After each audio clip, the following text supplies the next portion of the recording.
आहे. तर आता सकाळचे वाजलेले 9:30 आणि मी जस्ट आता नवापूरला गेलेलो आजोबांना सोडायला, कारण की पाऊस पडतोय म्हणून ते बाईकनी जात नव्हते, म्हणून त्यांना कारनी सोडलेलं आहे. आणि आता हा ब्लॉग बघून तुम्हाला कळालंच असेल की ह्या ब्लॉग मध्ये काय आहे ते. मी 2 वर्ष जुना माझा जो गल्ला आहे मी बनवलेला तो फोडलेला आहे, तर त्याच्याबद्दल हा ब्लॉग आहे. आणि तो कशा करता फोडलेला आहे हे तुम्हाला येणाऱ्या 2-3 ब्लॉग मध्ये कळेल. मोठं सरप्राईज आहे जरा, तर त्याच्यासाठी तो गल्ला फोडलेला आहे 2 वर्षानंतर. 2 वर्ष किंवा आसपासच असं काहीतरी असेल. तर आता किती पैसे निघणार आहे ते तुम्हाला पुढे कळेलच. आणि आता मी जातोय बोईसरला केस आणि दाढी करायला, कारण की बघितलंय तुम्ही खूप वाढलेले आहेत केस. आणि आता 5 तारखेला लागतोय श्रावण, तर श्रावणात शक्यतो केस कापत नाही, म्हणून आता आम्ही जातोय बोईसरला. पण कार घेऊन जात नाहीये, आता कार ठेवतोय घरी आणि त्याच्यानंतर रेनकोट घालून बाईकने जाणार आहे बोईसरला. आणि मग तिकडून येऊन गल्ला वगैरे फोडेल असं आहे सगळं. तर चला बघूया आता की माझ्या 2 वर्ष जमवलेल्या त्या गल्ल्यामध्ये किती पैसे निघतात ते आता तुम्हाला पुढे कळेलच.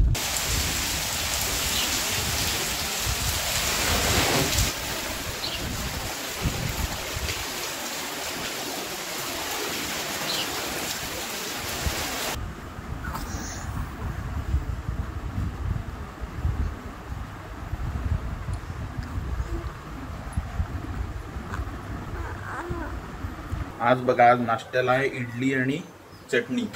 आज एकदम हेल्दी नाश्ता आहे. आणि इकडे चालू आहे अगस्त्याची आंघोळ. तुम्हाला थोडंसं ब्लर दाखवलं असेल, कारण की लहान पोरांना असं म्हणजे बिना कपड्याचं दाखवलं तर युट्यूब ती व्हिडिओ रेस्ट्रिक्ट करते, म्हणून थोडंसं ब्लर केलं. आता नाश्ता करून त्याच्यानंतर जाणार आहे मी केस कापायला.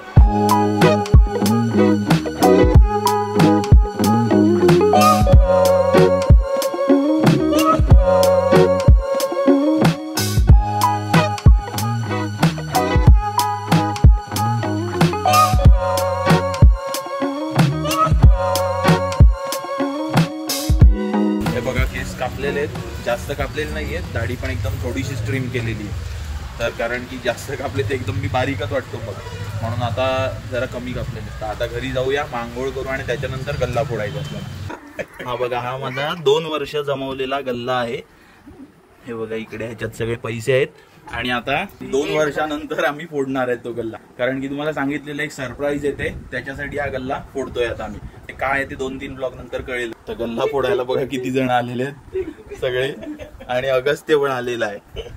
त्याच्या हातूनच आपण फोडू, म्हणजे त्याच्या नुसता हातात ते आपलं मारायचंय ते देऊ बस. हा फोड रे, फोड फोड. मला पण फोडायचं.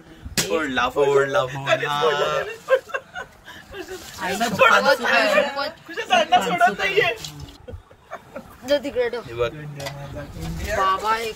थांबरे हळू. बघा रे, कोण धापू नका. हा कॅमेरा चालू आहे इकडे. मोजण्याच्या आधी सगळ्यांनी आकडा सांगा किती असतील. तू सांग किती असतील. थांब इकडे सांग. 1 लाखाच्या आसपास. हा तू अम्मा सांग किती असते. 70-80 हजार. तू सांग किती असते. 1 लाख. तू सांग किती असते. 85-86. अच्छा, तू सांग किती असते. मी 1,05,000. 1,00,000. 1,00,000. मी एक सांगतो 93,000-94,000 माझा एक आकडा, कारण की सगळे 500च्या नोट आहेत. एकसारख्या लावा. खूप मेहनत लागली हे सगळं जमवायला, कारण की 2 ते 2.5 वर्ष गेले हे सगळं जमवायला. हे बघा, हे सगळे मोजायला बसलेले आहेत. मला मोजता नाही तरी मी मोजते. आणि मी ह्याला घेतलंय. हा बघा, ह्याची जिम्मेदारी सध्या माझ्याकडे. काय रे. आता पैसे लावून झालेले आहेत आणि मोजायचं काम सुरू आहे. जवळजवळ 75,000च्या आसपास असा माझा अंदाज आहे. तर आता आम्ही कॅल्क्युलेशन केलं. माझा अंदाज थोडासा चुकला फक्त. मी बोललेलो 93,000 आणि निघाले 92,000. तू किती बोललेली. मम्मी 86,000. कुशलमा 1,00,000 बोललेला. त्याचा पण थोडा, पण मी एकदम सगळ्यात क्लोज, कारण की माझा गल्ला होता म्हणून मला माहिती होतं. म्हणजे माहिती ना, मी एक अंदाज सांगितलेला फक्त. तर 93 सांगितलेले, तर 92 जमले फक्त. हा बघा अगस्त्य कसा मस्ती करतो इकडे. काय चालू आहे तुझं. असं झालं. काय झालं तुला. जेवला का तू. दुधू प्यायलं दुधू. माझे कोंडू, माझं सोना. काय झालं काय झालं.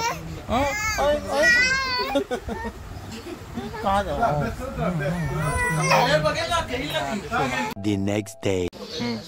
डोळ्याचं ते बच्चा मागे काहीतरी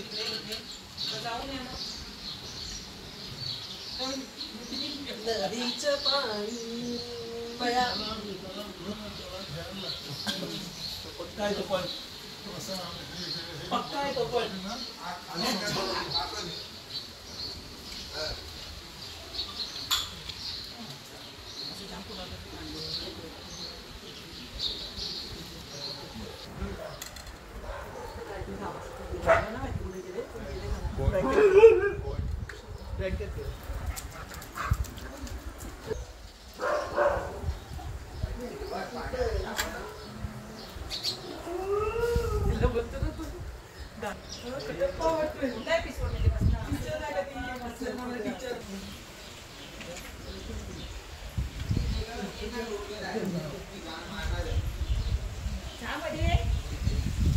मी तुझा पाय बधीर झाला रे. आता मी आलेलो बोईसर स्टेशनला दीपा मावशी आणि पिंकी मावशी आणि हर्ष यांना सोडायला. तर आता त्यांना सोडलेलं आहे आणि ते आता जातील घरी. एक दिवसाकरता आलेले फक्त. हा चल. आता मम्मीला जाऊन दुकानात सोडे. तर आता आहे मी बोईसरला. वाजलेले दुपारचे 3:30 आणि तुम्ही आता मगाशी थोड्या वेळापूर्वी बघितलं असेल आजी आणि मम्मी गाडीला ओवाळत होते कुशलम्माच्या. कारण की आज कुशलम्माच्या गाडीचा शेवटचा दिवस आहे. ती आम्ही विकलेली आहे ह्युंडाई शोरूमला, म्हणून तिला जरा आता शेवटचं ओवाळलेलं आहे. कारण की गाडीने एवढा साथ दिला, कधी पण कुठे रस्त्यात बंद वगैरे पडली नाही. त्याच्यानंतर अजून काही काम पण नाही काढलेलं आहे लकीली गाडीने. आणि 88,000 गाडी चालली पण आहे, त्याच्यामध्ये काहीच प्रॉब्लेम आलेला नाहीये. तर आता बघू कुशलम्माला पण भेटतो, त्याच्यानंतर आम्ही गाडी देणार आहेत सर्व्हिस सेंटरला. आणि मी आता चाललेलो आहे बँकेत, बँक ऑफ इंडियामध्ये थोडंसं काम आहे त्याच्यासाठी. आणि ही बघा आपली हायटेन इकडे उभी केलेली आहे पार्किंग. तर आता बँकेतलं काम संपवून मग जाऊ ह्युंडाईच्या शोरूमला. आता माझं बँकेचं काम झालेलं आहे आणि आता मी जातोय ह्युंडाईच्या शोरूमला. मागे कुशलम्मा पण आहे, तो पण येतोय गाडी द्यायला. मगाशी मी बँकेत होतो तेव्हा माझ्याकडून चावी घेऊन गेला आणि मला बोलला की जरा चालवतो थोडीशी गाडी आता शेवटची. आता तो पण घेऊन येतोय गाडी. तर आता मग गाडी शोरूम मध्ये देऊ आणि मग इकडून जाऊ घरी. तो बघा कुशलम्मा आला गाडी घेऊन. नवीन हार पण घातला आज शेवटचा.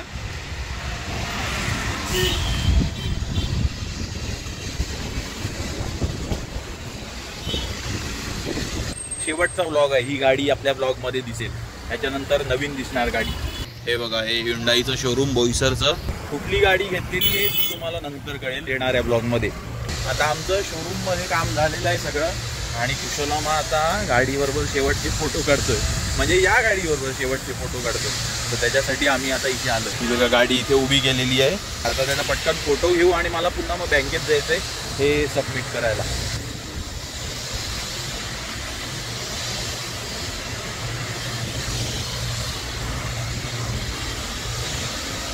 आता आम्ही गाडी जस्ट सोडून चाललेलो होतो, तर ते मध्ये गाडीत बघा काका बसलेले आहेत. तर त्यांना गाडी थोडीशी आवडली, तर ते विचारत होते कितीला विकली वगैरे. तर आम्ही काही सांगितलेलं नाही आहे, कारण की मग असं शोरूम बरोबर थोडंसं प्रॉब्लेम होऊ शकतो का त्यांनी ओरिजिनल किंमत सांगितली आणि मग ह्यांना डिस्काउंट द्यावा लागेल, म्हणून काही सांगितलेलं नाही. तर ते बघतात गाडी कशी आहे वगैरे मधून.